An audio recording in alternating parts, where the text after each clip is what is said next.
My father lived in my house for 8 years without paying a cent, until I discovered he was supporting another family with my money. I bought my first house when I was 24 years old.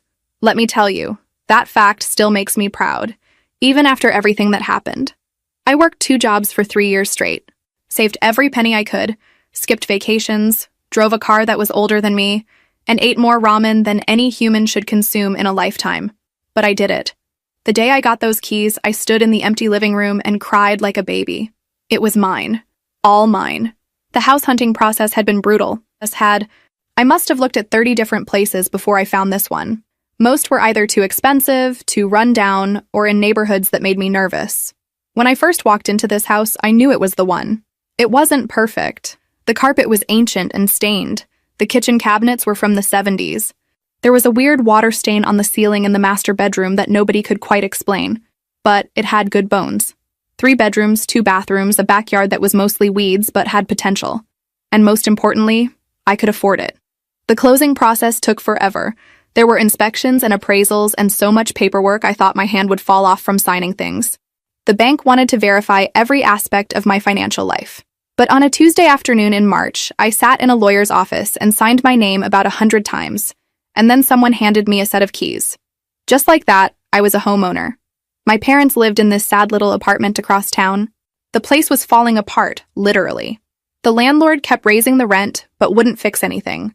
My mom would call me sometimes, trying to sound cheerful, but I could hear the stress in her voice. The heater was broken. The ceiling in the bathroom was leaking. The neighbors were getting louder and more aggressive. My dad would get on the phone and tell me not to worry, that they were handling it. But I could hear the exhaustion there too. I'd visit them sometimes, and each time I did, the apartment looked worse. The carpet in the hallway had developed this smell that no amount of cleaning could remove. The paint was peeling in the corners. You could hear everything through the walls. My parents had lived there for almost 15 years, and in that time, it had transformed from modest to depressing. They'd always struggled with money. My dad worked construction, which meant some months were good and others were absolutely terrible. My mom did cleaning jobs here and there, whatever she could find. They'd given me everything they could when I was growing up, which honestly wasn't much, but it was love, and that counted for something. I remember being a kid and noticing how my parents' faces would change when bills came in the mail. The way they'd sit at the kitchen table late at night with a calculator and a pile of envelopes, their voices low and tense. I'd promised myself, even as a kid, that I wouldn't live like that. I'd get a good job, save money, have stability, and I'd done it.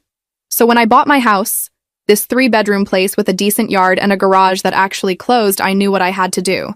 I invited them over for dinner about a week after I moved in. We sat in my new kitchen, which still smelled like paint, and I made spaghetti because that's basically all I knew how to cook back then. My mom kept touching the counters, running her fingers along the edges, and I could see tears in her eyes. My dad was quieter than usual, and looking back now, I can see he was already calculating, already planning how to use this generous offer to his advantage. So, I said, pushing my plate away and trying to sound casual, I've been thinking, this place has 3 bedrooms, and I'm just one person. Your apartment situation sounds pretty rough. What if you guys moved in here for a while? Just temporarily, until you can save up and find something better. My mom's face lit up like I'd just handed her a winning lottery ticket. My dad looked relieved, but also uncomfortable in a way I couldn't quite read. We couldn't impose like that. This is your house, your space. But my mom was already talking over him, asking if I was sure, saying it would just be for a few months, maybe 6 at most, just until they got back on their feet. She promised she'd help around the house, do all the cooking and cleaning, make it worth my while. My dad finally nodded and said they'd contribute to expenses, help with bills, be good housemates. He reached across the table and squeezed my hand, and I saw something in his eyes that I interpreted as gratitude, but might have been something else entirely.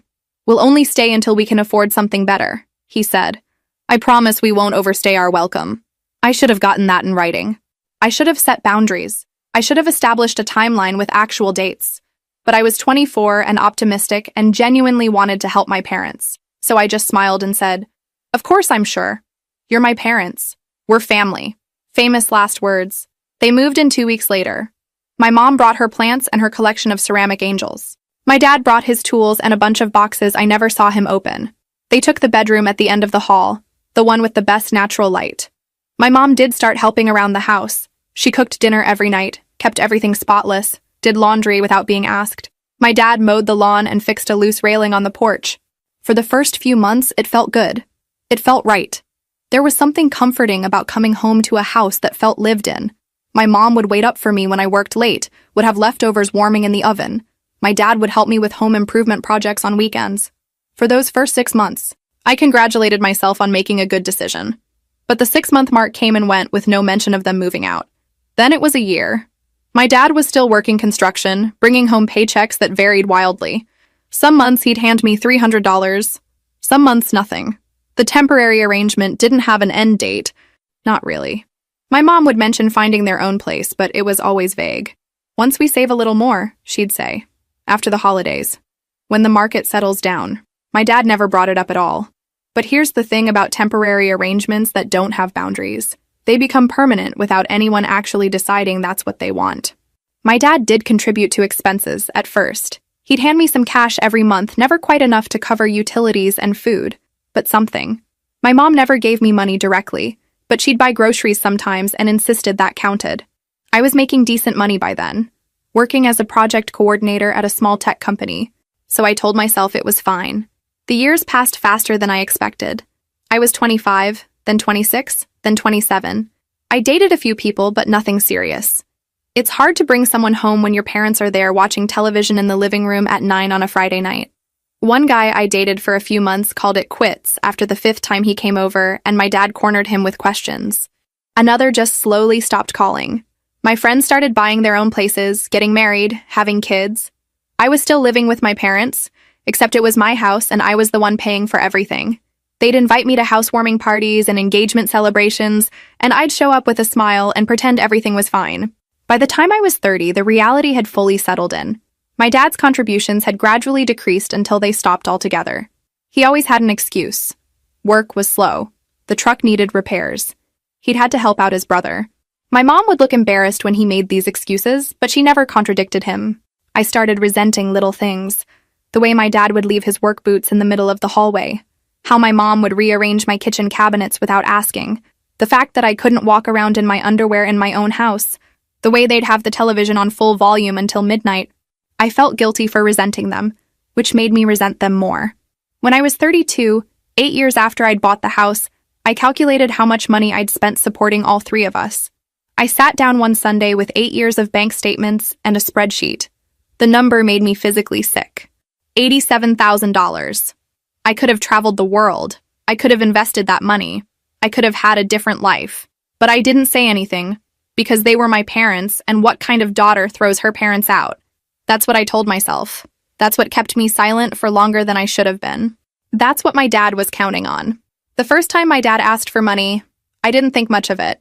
It was a Thursday evening, and I was making myself a sandwich in the kitchen when he came in looking sheepish. He did this thing where he'd hover near the doorway instead of just coming in and sitting down, like he was preparing for a quick escape. "Can I talk to you about something?" he asked. I knew immediately it was about money. Parents don't use that tone unless they want something. That careful, apologetic tone that's really just the warm-up to a request. But I said, "Sure, what's up?" and kept making my sandwich like this was just a normal conversation. He launched into this explanation about how my mom needed medication for her blood pressure, how the doctor had prescribed something new and the pharmacy wanted $200 for it, how insurance wasn't covering it for some bureaucratic reason he didn't fully understand. He said he wouldn't ask if it wasn't important, if it wasn't for my mom's health. He looked genuinely worried, his hands shoved in his pockets, his eyes not quite meeting mine. $200. That was it. And it was for my mom's medication, so of course I said yes. What kind of daughter refuses to help with her mother's medicine? I went to my room, got my wallet, and handed him the cash. He thanked me profusely, promised he'd pay me back as soon as work picked up, said I was saving my mom's life. I felt good about it, actually. Felt like I was being a good daughter, taking care of my parents when they needed help. My mom never mentioned the new medication, but I figured she was just being private about her health issues. Some people don't like to broadcast their medical problems. I didn't push it. I didn't ask to see the prescription bottle. I didn't verify anything because I trusted him, and because the idea that he'd lie about my mom's health seemed impossible. That was the test run. He was seeing if I'd say yes, if I'd ask questions, if I'd demand to see receipts or prescriptions. I failed that test by passing it. I showed him I was an easy mark. The second time was about 4 months later. This time he came to me on a Saturday morning while my mom was at the grocery store. He looked more stressed, more desperate. The timing of it, waiting until my mom was gone, should have been a red flag. But I was still operating under the assumption that my father was a fundamentally honest person who would only ask for help if he really needed it. He said his truck was making a terrible noise, that the mechanic had looked at it and said the transmission was going, that it would cost at least $800 to fix. He needed his truck for work. Without the truck, he couldn't work. Without work, he couldn't contribute to the household. See how he did that? Made it about me, about the household, about how this would benefit everyone. If he had a working truck, he could take on more jobs. He could finally start paying me back for everything I'd been doing for them. $800 was harder to swallow. That was a significant chunk of my savings. I'd been putting away money for a potential vacation, the first real one I'd allowed myself to plan since buying the house. I'd been looking at flights to somewhere warm, somewhere I could lie on a beach and forget about mortgages and responsibilities for a week. But he was right, in a way. He did need his truck for work, and if he couldn't work, that would mean even less money coming in, which meant I'd be supporting them even more completely. So I transferred the money to his account, telling myself this was an investment in future contributions. This was temporary help that would pay off when he got back on his feet. I was being smart, not stupid. I was thinking long-term. He didn't pay me back. When I brought it up casually a few months later, just mentioned something about the truck and how it was running, he got defensive, said he was struggling, that I didn't understand how hard it was for men his age to find consistent work, that younger guys were always getting priority, that the jobs weren't there like they used to be, that he was doing his best. My mom was right there, and she gave me this look, this pleading look that said, "Don't push this." So I didn't. The requests became more frequent after that. Never huge amounts at once, but they added up. $300 for something related to the truck again, some sensor that needed replacing, $150 for some tools he needed for a specific job, specialty equipment that the company wouldn't provide, $250 because he'd apparently lent money to a friend who was in trouble, and now my dad was short on cash and could I help him out just this once. Each time there was a story. Each time it was urgent. Each time it was going to be the last time. And each time I told myself I was helping my father maintain his dignity, helping him keep working, helping him stay independent. I didn't want to be the kind of daughter who nickel and dimed her parents, who made them beg for basic necessities, who kept a ledger of who owed what to whom. But I was keeping a mental ledger, even if I didn't want to admit it. And the numbers kept growing. Then the amounts started getting bigger, and the stories got vaguer. He came to me with an opportunity, he said. A buddy of his from work had a business idea. Something about flipping houses or buying equipment to rent out to contractors or maybe investing in a food truck. The details kept changing. He needed $2,000 to invest, and he'd double it in 6 months, guaranteed. Then he'd pay me back everything he owed plus interest. He'd finally be in a position to help me instead of always being helped. The way he said it, like he was embarrassed about always being on the receiving end. Like this hurt him more than it hurt me. Like he was the victim of circumstances beyond his control, and I was his only hope. I said no at first. $2,000 was insane. That wasn't helping with an emergency, and that was becoming a financial backer for a business venture I knew nothing about. I asked questions. What exactly was the business? Who was this friend? What was the timeline? Could I see a business plan? But my dad didn't have good answers. Everything was vague, trust-based, all happening on handshakes and verbal agreements. The friend was someone from work. I'd met him once or twice, nice guy, trustworthy. The business would start making money within a few months, definitely within 6. The details weren't finalized yet, but the opportunity wouldn't wait. Someone else would snatch it up if we didn't move fast. He kept bringing it up. Kept talking about how this was his chance to finally get ahead, to be able to contribute properly, to maybe even help me out for once instead of being a burden. That word, burden, he used it like a knife. Like he knew exactly how I felt and was using it against me. Like if I said no, I was confirming that yes, he was a burden. And what kind of daughter makes her father feel that way? I gave him the money. I'm not proud of it, but I did. I transferred $2,000 from my savings account to his checking account and tried not to think about all the things I could have done with that money, the vacation I wasn't taking, the car repairs I'd been putting off, the emergency fund that was supposed to be for my emergencies, not his business ventures. And surprise, surprise, I never saw a penny back. When I asked about it after 6 months had passed, he said the deal had fallen through, that his friend had screwed him over, that he was as much a victim as I was. He actually said that he was a victim. Like I wasn't the one who was out $2,000. Like I wasn't the one who'd been stupid enough to hand over that much money based on nothing but a vague promise and a father's manipulation. By this point, I'd given him close to $5,000 in direct loans over a couple of years, money that disappeared into whatever black hole he was putting it into. And that didn't even count the $87,000 I'd spent housing and feeding them over 8 years. But the $5,000 in cash loans hurt differently, because those had been specific asks, specific lies, specific betrayals. And I still didn't know what he was really spending it on. I told myself it was probably gambling, or maybe he had some kind of debt I didn't know about. Maybe loan sharks or credit cards run up to their limit.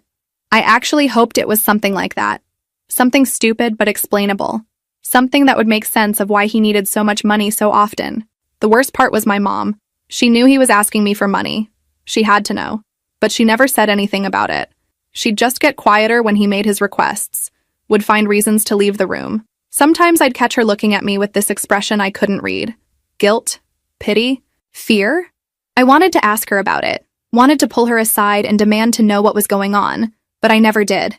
Because I was afraid of what she might tell me, afraid that the answer would be worse than not knowing. I started keeping track of my finances more carefully. I noticed patterns in my spending that I'd been too busy or too willfully blind to see before. Large cash withdrawals that corresponded with my dad's requests. My savings account that had been growing steadily until about 2 years ago, when it had flatlined and then started declining. I was 32 years old, and I had less money saved than I'd had at 28. I was moving backwards financially. Something was wrong. Something had been wrong for a while, but I didn't know what. And I was afraid to dig deeper because I knew that once I started pulling that thread, everything would unravel.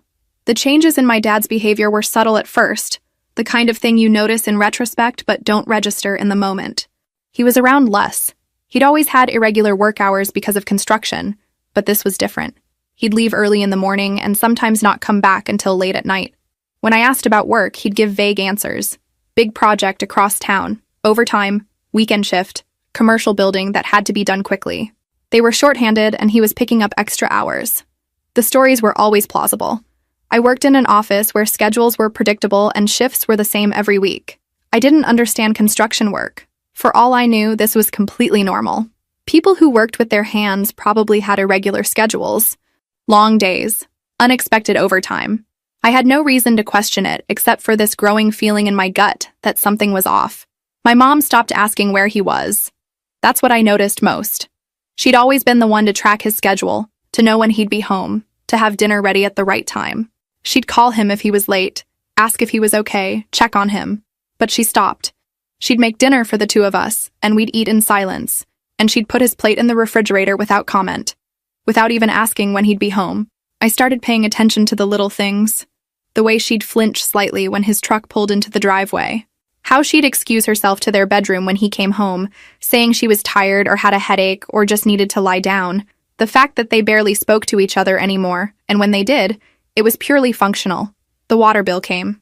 We need more coffee. Can you pick up my prescription? That sort of thing. No warmth, no affection, just two people existing in the same space with nothing connecting them. One evening, about 3 months before everything exploded, I did something I'm not proud of. My dad said he had to work late, and after he left, I called his company. I'd never done that before. I trusted him, or I wanted to trust him, so I'd never felt the need to verify his stories. I'd taken him at his word because he was my father, and fathers don't lie to their children about basic things like where they are and what they're doing. But something was eating at me, this feeling in my gut that wouldn't go away, this sense that I was being lied to on a scale I couldn't comprehend. So I looked up the number for his construction company, the one he'd been working for on and off for years, and I called. The dispatcher who answered was friendly enough. I said I was his daughter and I needed to reach him about a family emergency. Nothing serious, but he needed to call me. The pause that followed was long enough to make my heart start racing. "Ma'am," the dispatcher said carefully, like she was choosing her words very precisely, "your father isn't scheduled today. He's been on the day shift this week, 9 to 5. He left here around 5:15. It was 7:30. I thanked her and hung up. Sat there in the kitchen with the phone in my hand, trying to process what this meant. He'd lied about working late. He'd been lying about work in general, probably for months, maybe years. Where was he going? What was he doing for those extra hours? And why did he need to lie about it? I called his number twice. Both times it went straight to voicemail, that generic message that meant he'd turned off his phone deliberately. He came home after 11 that night. I was still up, sitting in the living room in the dark like some kind of detective in a bad movie, waiting to confront him. When he walked in and saw me there, just a silhouette on the couch, he jumped. "Jesus, you scared me," he said, putting his hand on his chest. "Why are you sitting in the dark? Where were you?" "Work. I told you. We had to finish this." "I called your work. They said you left at 5:15. The look on his face. I'd never forget it.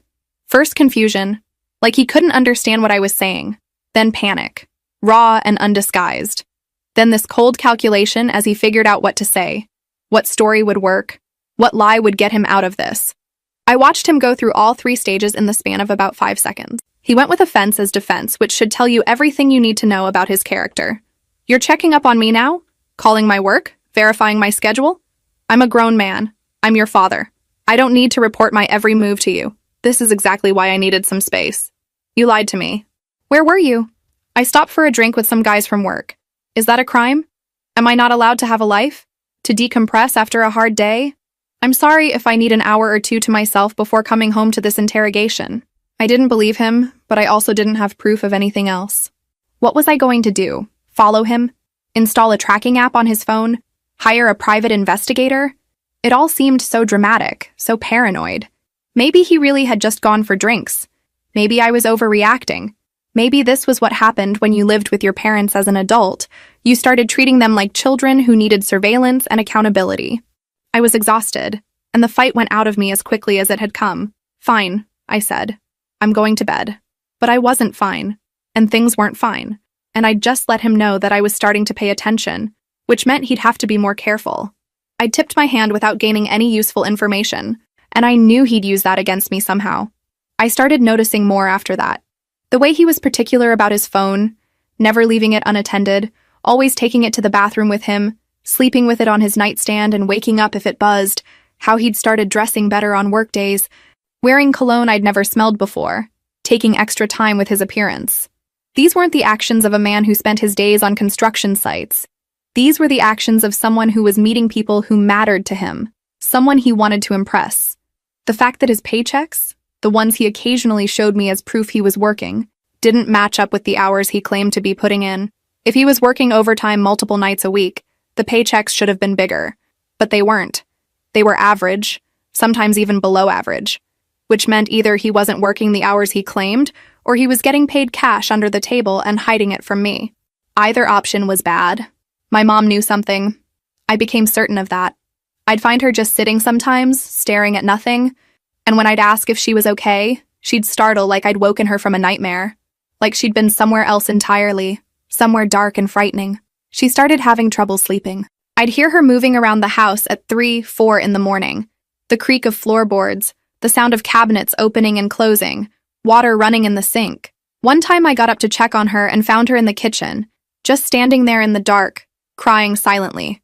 Not sobbing, just tears running down her face while she stood perfectly still, like she'd forgotten how to move or had given up on the idea of movement entirely. "Mom," I said softly, not wanting to scare her. "What's wrong?" She wiped her face quickly, tried to smile. "Nothing, sweetheart. Just couldn't sleep. You know how it is when you get older. Your mind keeps working even when your body is tired. Is it Dad? Is something going on with Dad?" The question hung there between us. She could have told me then. She could have saved us all a lot of pain, could have warned me about what was coming, could have prepared me in some way. But instead, she just shook her head and said, "Everything's fine. Go back to bed. You need your sleep for work." Everything was not fine. My dad's absences became more frequent. Whole weekends would go by when I'd barely see him. He always had explanations, always had somewhere he needed to be. A buddy who needed help moving, a side job that paid cash, a family obligation on his side that my mom and I weren't invited to, which I found odd but didn't question. My mom's sadness deepened into something that looked like clinical depression. She stopped taking care of herself the way she used to, stopped styling her hair, wearing makeup, putting on nice clothes. She'd wear the same sweatpants and t-shirt multiple days in a row. And when I'd suggest she shower or get dressed, She'd just nod and then not do it. The house, which had always been spotless because of her obsessive cleaning, started showing signs of neglect. Dust accumulating in corners, dishes in the sink overnight, laundry piling up. These were small things, but they were huge for my mom, who'd always prided herself on keeping an immaculate home. She was falling apart, and I didn't know how to help her because she wouldn't tell me what was wrong. I should have confronted them both, should have demanded answers, should have done something other than watch my family slowly disintegrate in front of my eyes. But I was paralyzed by fear of what I might discover, fear that asking the questions would make whatever was happening real in a way I couldn't take back, fear that I'd lose whatever was left of my family if I pushed too hard. Then my dad did something that, in retrospect, was the most audacious thing he'd ever done. He announced we were going to have a family party, a celebration for his birthday. His birthday is in September, and he brought this up in early August. Told us over dinner one night, speaking mostly to me because my mom was barely eating, just pushing food around her plate. He said he wanted to do something special this year, that it had been too long since we'd had a real celebration. He wanted to have people over, maybe do a barbecue, make it a whole thing. My mom's fork clattered onto her plate. She stared at him with an expression I'd never seen before. Not quite horror, but close. "That's not a good idea," she said quietly. "Why not? It'll be fun. We could use some fun around here, don't you think?" He looked at me, smiling. "What do you say? It's your house, so it's your call. But I think it would be nice." "Who would you invite?" my mom asked. Her voice was strained. "Some people from work? Maybe a few old friends? Nothing crazy." "No," my mom said. "Please, let's not do this." The pleading in her voice made my skin crawl. She knew something about this party, about these people he wanted to invite. But my dad just laughed it off, said she was being dramatic, that she always got weird about social gatherings. I should have listened to my mom, should have picked up on the desperation in her voice. But I didn't. I said sure we could have a party. It was his birthday after all. How bad could it be? The next 3 weeks were tense. My dad was almost manic about the party planning. He wanted to make sure I'd be home that day, kept asking me to confirm I didn't have any other plans. My mom got quieter and quieter. I'd catch her looking at the calendar with this stricken expression. A few times she started to say something to me, but then she'd stop herself, like she'd changed her mind. The week before the party, she tried one more time to stop it. I was in the kitchen making coffee when she came in. She looked like she hadn't slept in days. "Please," she said, "tell him you changed your mind about the party. Say something came up.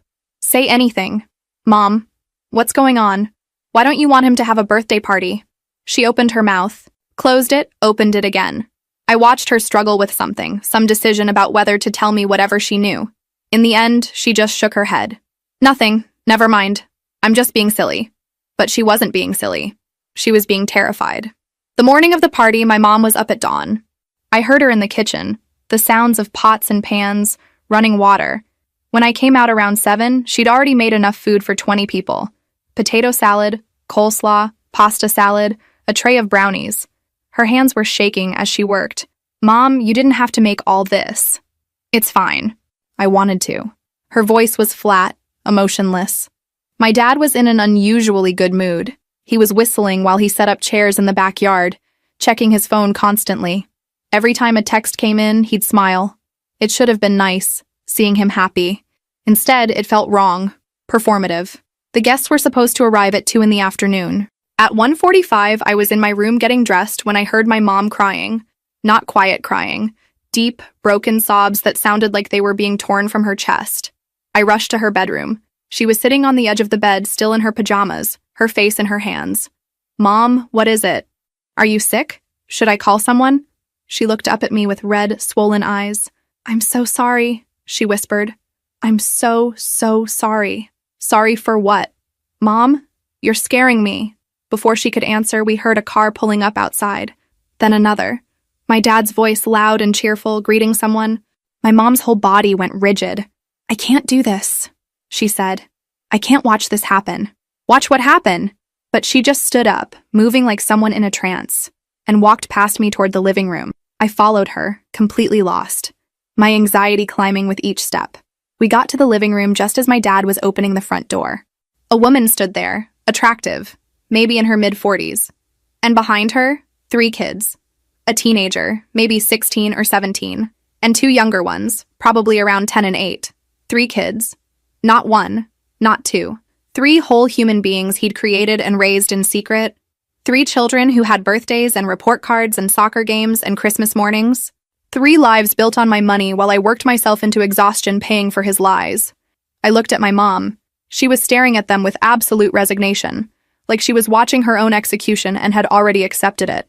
My dad, smiling broadly, gestured for them to come in, and then he said the words that would destroy everything we'd ever been.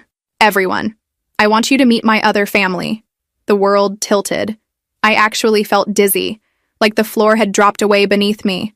Other family. Other family. The woman looked uncomfortable, glancing between my mom and me. The kids looked confused. The teenager was staring at her phone like she wished she was anywhere else. This is my wife, my dad said, gesturing to the woman. Not my other wife. My wife. Like my mom didn't exist. And these are our kids. This is their home too now. I wanted everyone to finally meet. My mom made a sound, a small gasp, and then her knees buckled. I caught her before she hit the ground. Barely. She was conscious but limp in my arms, her eyes rolling back. Mom! Mom, stay with me! The woman, this other wife, took a step forward. Oh my God, is she okay? Should we call someone? My dad didn't move to help. He just stood there, looking annoyed that his big reveal wasn't going the way he'd planned. I half-carried, half-dragged my mom to the couch. Her eyes focused on me, and I saw in them everything she'd been holding back. She'd known. Of course she'd known. Maybe not all the details, maybe not for the whole 10 years, but she'd known something was terribly wrong and she'd been too afraid to face it. The woman was talking to my dad in a low, urgent voice. I caught fragments. You said you were divorced? You said they knew. You said this would be okay. I looked at the kids. The teenager was backing toward the door. The younger 2 were holding hands, looking scared. They were victims in this too, I realized. Whatever my dad had told their mother, whatever lies he'd spun to create this second family, these kids had no idea what they were walking into. And the logistics of it. How had he done it? How had he kept track of which lies he told to whom? Which birthday parties to attend? Which school events? Which family dinners? He must have had calendars, schedules, entire systems to keep his 2 lives separate. The mental energy alone must have been exhausting, and he'd chosen to invest that energy into deception instead of just being honest with anyone. I stood up. My hands were shaking. My whole body was shaking. Get out! My dad turned to me. Now, let's just calm down and... Get out! The woman grabbed her kids and started pushing them toward the door. We're leaving. I'm sorry, I didn't know. I swear I didn't know. Wait, my dad said, reaching for her. Just wait a minute. This is just shock. They'll understand once. How long? I asked. My voice didn't sound like mine. It was cold and hard and completely calm. How long have you been lying to me? He had the decency to at least look ashamed. It's complicated. How? Long. 10 years. 10 years. A decade. While I'd been working myself to death, buying a house, inviting him to live with me, supporting him financially, he'd been building an entire separate life, an entire separate family. Everything clicked into place. The money. All that money I'd given him over the years. It hadn't been for medication or truck repairs or business opportunities. It had been for them, for this other family.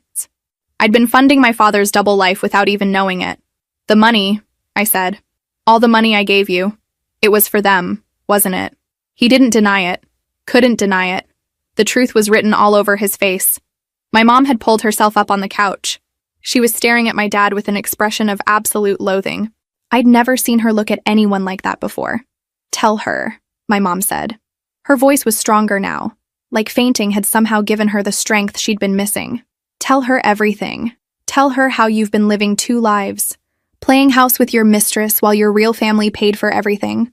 Tell her how you've been stealing from your own daughter to support your affair. Tell her the truth for once in your miserable life. The woman at the door went pale. Mistress? Affair? You said you were divorced 10 years ago? You said your ex-wife wouldn't even talk to you. I never divorced her, my mom said, looking at the woman directly. I'm still his wife. Have been for 35 years. Oh my God, the woman whispered. She looked at my dad with horror. You lied to me. All this time, you lied to me. It's not like that, my dad started, but she cut him off. You told me your daughter lived with her mother. You said you paid child support. You said you saw her sometimes, but that it was complicated because of the divorce. I do have a daughter, he said weakly, gesturing at me. Who owns this house? I shouted. This house that you've been living in for free for 8 years while you supported your second family with money you stole from me. The pieces kept falling into place. Every lie, every manipulation, every time he'd made me feel guilty for asking him to contribute or questioning where he'd been. He'd been systematically using both families, playing us against each other without us even knowing the other existed. You're a monster, my mom said. She was standing now. She was standing, steady on her feet. An absolute monster. I knew something was wrong. I knew for years. But I never imagined it was this. You knew? I turned to her. You knew, and you didn't tell me? I suspected. I didn't have proof, and I was too afraid to look for it because I knew that if I found it, everything would fall apart. So I just pretended. I pretended everything was fine. I'm sorry. I'm so sorry. She started crying again, but these were different tears. Not defeated tears. Angry tears. My dad tried to take control of the situation. Look, I know this is a shock, but we're all adults here. We can work this out. There's no reason we can't all be civil about this. Civil? I couldn't believe what I was hearing. You want me to be civil? You've been lying to me for a decade. You've stolen thousands of dollars from me. You've destroyed our family. And you want me to be civil? This is my home too. You invited me here. This is my home. My name is on the deed. My money pays for everything. You're just a parasite who's been bleeding me dry for years. He stepped toward me, his face hardening. That's no way to talk to your father. My father? I laughed, a sound with no humor in it. My father wouldn't have done any of this. I don't know who you are, but you're not my father. The woman at the door spoke up. We're leaving. Kid's car now. Wait, my dad said desperately. Just wait. We can fix this. Fix this? The woman looked at him like he was insane. You've been lying to me for 10 years. Our entire relationship is a lie. You have another family, another wife. You're not who I thought you were. You're not who you told me you were. I love you, he said to her, which was maybe the most devastating thing he could have said in that moment. My mom made a wounded noise. No, the woman said firmly. You don't love anyone but yourself. And I'm not staying around to watch whatever mess you've created here. Come on, kids. She herded them out the door. The teenager looked back once, and our eyes met. I saw pity there, and something like understanding. She'd been dragged into this mess, too. The door closed behind them. The three of us stood in the living room, the ruins of my dad's carefully planned reveal scattered around us, the food my mom had made, the chairs in the backyard, the decorations I hadn't even noticed before, like he'd planned to make this a celebration. You need to leave, I said to my dad. Right now. Get your things and get out of my house. You can't just throw me out. I have nowhere to go. That's not my problem. You should have thought about that before you decided to destroy everything. You're my daughter. You have a responsibility. I have a responsibility? I felt something snap inside me. All the years of swallowing my resentment, of feeling guilty for not doing enough, of sacrificing my own life to help him. I bought this house with my money. I let you live here rent-free. I've been supporting you for 8 years. I gave you thousands of dollars you'll never pay back. I have met every responsibility a daughter could have and more. The only person who hasn't met their responsibilities here is you. My mom was nodding. She's right. You need to leave. I can't even look at you right now. Oh, so now you're taking her side? This is rich. You who barely did anything around here, who just cooked some meals and thought that was enough? I did everything, my mom said, her voice shaking with rage. I took care of this house. I took care of you, and I've been dying inside for years while you lived your double life. Don't you dare minimize what I've done. He turned to her, and for the first time, I saw real anger in his face. Not frustration, not irritation, rage. You want to know why I had another family? Because you're boring. Because you've been boring for 20 years. You're not interesting, you're not fun, you're not anything. She made me feel alive. My mom slapped him. Not a theatrical movie slap, but a real one. The kind that snaps your head to the side and leaves a mark. He stumbled back, his hand on his cheek, shock replacing the anger. Get out, my mom said. Get out before I do worse than that. He looked between us, seemed to realize he'd lost, and headed for the bedroom. We heard him moving around, drawers opening and closing. He came back 15 minutes later with a duffel bag and a garbage bag full of stuff. At the door, he turned back one last time. You're going to regret this, both of you. You think you can just cut me out? But I'm your father. I'm your husband. You'll come crawling back. No, I said simply. We won't. He left. We listened to his truck start, listened to him back out of the driveway, listened to the sound of the engine fading into the distance. Then my mom and I just stood there in the ruins of what had been our family, and neither of us knew what to say. After what felt like hours but was probably only a few minutes, my mom walked slowly to the couch and sat down. She looked smaller somehow, like she'd physically shrunk. I sat next to her, not touching, both of us staring at nothing. I should have told you, she finally said, when I first started suspecting. Why didn't you? She was quiet for a long time. Because I was afraid. Afraid of what it would mean. Afraid of having to leave. Of starting over with no job, no money, nowhere to go. And maybe afraid that if I looked too closely, I'd have to admit my entire marriage was a lie. When did you start suspecting? About 6 years ago. He started being gone more, being secretive. The phone calls in the other room, the way he'd come home smelling like perfume. I'd ask, and he'd gaslight me, tell me I was imagining things, being paranoid. She laughed bitterly. I let him convince me I was the problem. We sat in silence. The food my mom had made was still in the kitchen. The chairs were still set up outside. The money, I said. All the money he borrowed from me. It was for them, wasn't it? Probably. I didn't know he was taking money from you. He told me work was slow, that he was barely getting by. Thousands of dollars. Over the years, thousands. She covered her face with her hands.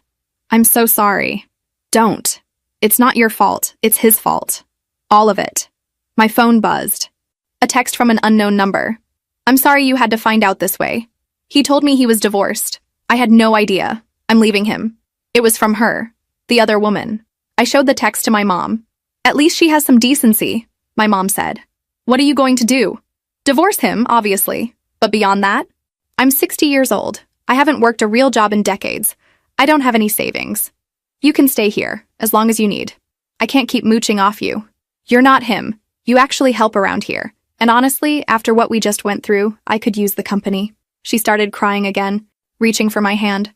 I'm so sorry, for all of it. We protected each other, I said. In the end, that's what matters. The next few days were brutal.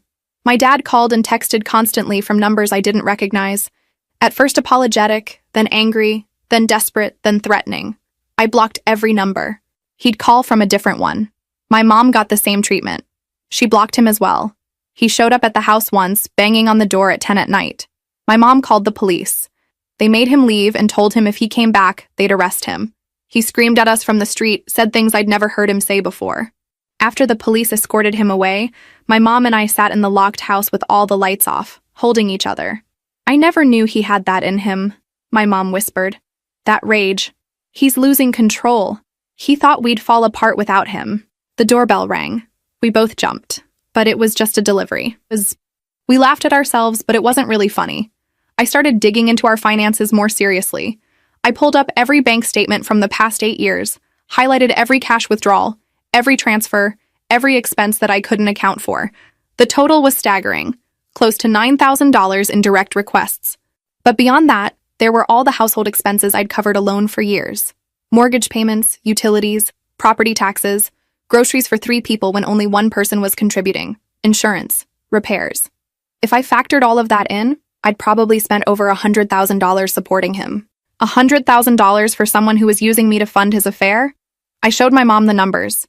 She got physically sick, had to run to the bathroom. When she came back, she looked gray. I worked cleaning houses for years, she said. When you were little, I'd work all day and come home exhausted and still have to take care of you and cook dinner and clean our own place. I saved every penny I could. When your father and I got married, I had about $12,000 saved. I gave it all to him to invest, to help us build a future. She laughed, a hollow sound. I wonder if he spent that on his other woman too. Probably. I have nothing, literally nothing. No savings, no credit in my name, no work history for the past 10 years. I'm completely dependent on you now and I hate it. We'll figure it out. You can get a job, start building your own credit, file for divorce, and maybe get some kind of spousal support. Spousal support from a man who works construction and probably has no assets? I'll be lucky if I get $50 a month. But she was already looking different, less defeated. There was a spark of something in her eyes that hadn't been there before. Anger, maybe, or determination. I'm going to call a lawyer tomorrow, she said. A good one. I'm going to take him for everything he's worth.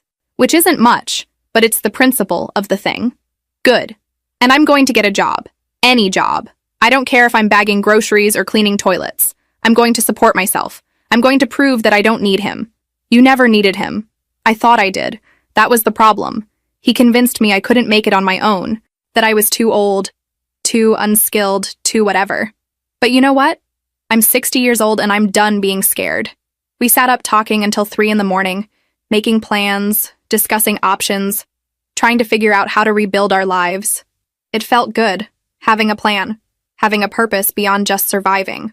The harassment from my dad continued for about 2 weeks before it finally stopped. I found out later through mutual connections that the other woman had not only left him, but had filed for custody of their kids with a request that he have only supervised visitation.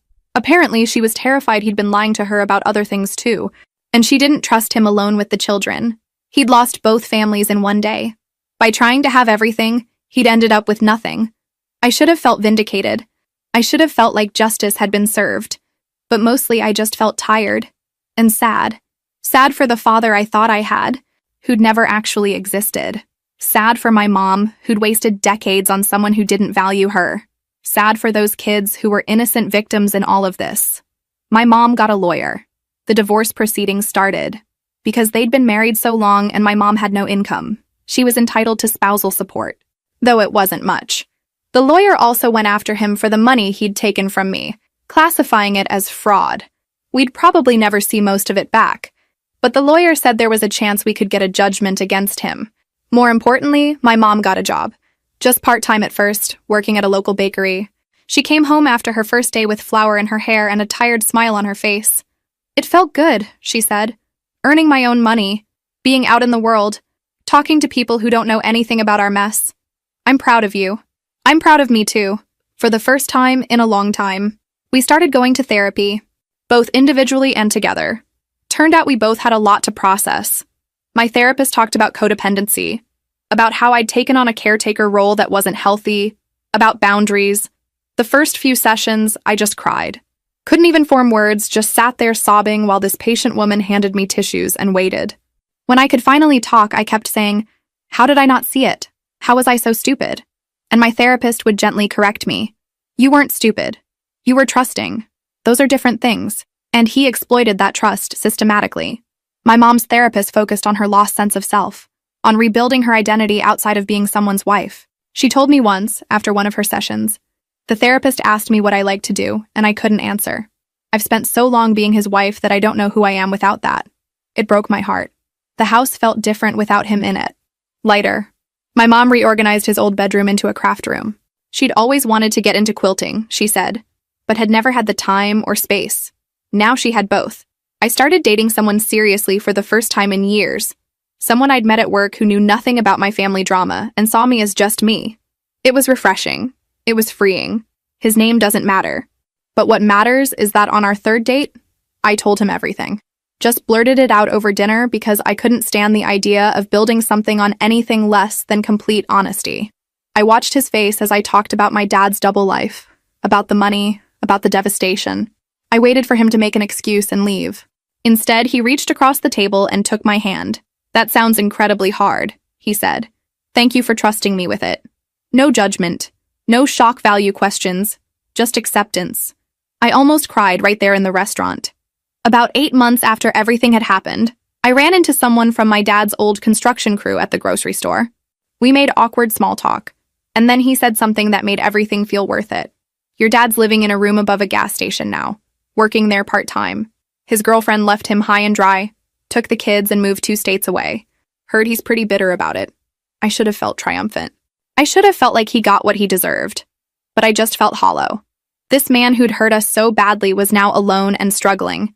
And I felt nothing. Not satisfaction, not pity, not anything.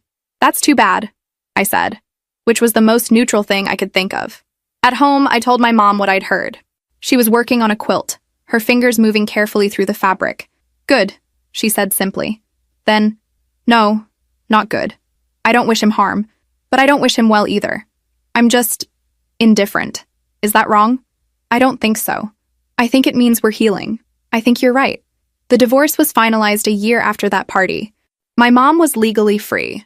We had a small celebration, just the two of us, with champagne and takeout pizza. She'd gotten promoted at the bakery, was working full-time now. She'd started her own bank account, her own credit card. She was rebuilding herself piece by piece. The day the divorce papers came through, she sat at my kitchen table and just stared at them for a long time. 35 years, she said quietly. 35 years of my life, reduced to 6 pages of legal jargon. Then she looked up at me with the clearest eyes I'd seen in months. But you know what? I'd rather have 6 pages of freedom than 35 more years of lies. I calculated that she'd been contributing to household expenses for about 6 months now. Not a lot, but enough to be meaningful. Enough to be partnership rather than dependency. I'm going to start looking for my own place, she told me one evening. Nothing fancy, just a little apartment. Somewhere that's mine. You don't have to. I know, but I want to. I love you, and I'm grateful for everything you've done, but I need my own space. I need to prove to myself that I can make it on my own. I understand. And you need your space too. You're 33 years old. You should be able to have your life without your mom around. We laughed. She was right. She found a place 3 months later. A 1-bedroom apartment in a decent neighborhood.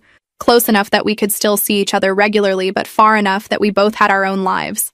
I helped her move in, and we stood in her empty living room together. How does it feel? I asked. Terrifying, she said. And wonderful. I still see my mom a few times a week. We have dinner together, go to movies, talk on the phone. But it's different now. We're not 2 people trapped in the same nightmare. We're 2 people who survived something terrible together and came out stronger. My dad tried to reach out a few times over the years. Emails mostly, because I'd blocked every other method of contact. They were rambling messages that swung between self-pity and anger, between apologizing and blaming. I never responded. Eventually, they stopped coming. I heard through the grapevine that he was sick. Some chronic condition that would probably never kill him, but would make his life uncomfortable. Part of me felt like I should care, but I didn't. That connection, the one that had bound us as father and daughter, had been severed so completely that I couldn't summon anything for him anymore. My mom felt the same way. He made his choices, she said when I told her. Now he gets to live with them. That's not our responsibility anymore. It's been several years now since that day. I'm in my late 30s. My mom is in her mid-60s. We've both built new lives, better lives. She has her job, her apartment, her quilting. She's dating someone, a kind man who owns a hardware store and treats her like she's precious. I have my career, my relationship, my house that finally feels like mine again. Sometimes I think about what my dad said, about how we'd regret cutting him out, how we'd come crawling back. But he was wrong about that. Like he was wrong about so many things. We don't regret it. We don't miss him. We barely think about him at all anymore. The money he took is gone, and I'll never get it back. But I got something more valuable. I got my life back. I got my mother back, the person she was supposed to be, before he spent decades grinding her down. I got peace. People ask me sometimes if I've forgiven him. And I have to explain that forgiveness isn't really the right word. I've released him. I've stopped giving him space in my head. I've stopped letting his actions define my worth. That's not forgiveness exactly. It's just refusing to let him matter anymore. My mom and I talk about this sometimes, late at night over tea. We compare notes on who we were before and who we are now. Before, I was so afraid of disappointing people that I sacrificed my own well-being. Before, my mom was so afraid of being alone that she accepted crumbs of affection. Now we both know what we deserve, and we won't settle for less. And sometimes, late at night when I'm alone in my house, I think about those kids, his other children. I hope they're okay. I hope their mother protected them from the worst of his toxicity. I hope they didn't inherit his casual cruelty, his ability to lie without conscience, his talent for making everyone around him feel like they were the problem. I hope they're better than he was. I hope we all are. The house that I bought when I was 24, the house that was supposed to be my fresh start and instead became a trap, finally feels like home. It took a decade and a broken family and thousands of dollars and countless tears, but I reclaimed it. I reclaimed myself. My mom did too. She's not the woman she was when my dad was controlling her life. She's stronger, sharper, more herself. She laughs more. She argues with me sometimes, which she never would have done before, too afraid of conflict. Now she knows she can disagree and still be loved. She knows she can take up space. We both learned that we're more than the roles he assigned us. More than daughter, more than wife, more than sources of money and labor and forgiveness. We're whole people with our own lives, our own choices, our own futures that don't include him in any way that matters. And that's where we are now, living our lives, moving forward, sometimes looking back, but only to remember how far we've come. The past doesn't own us anymore. He doesn't own us anymore. We're free. Finally, completely free. Free.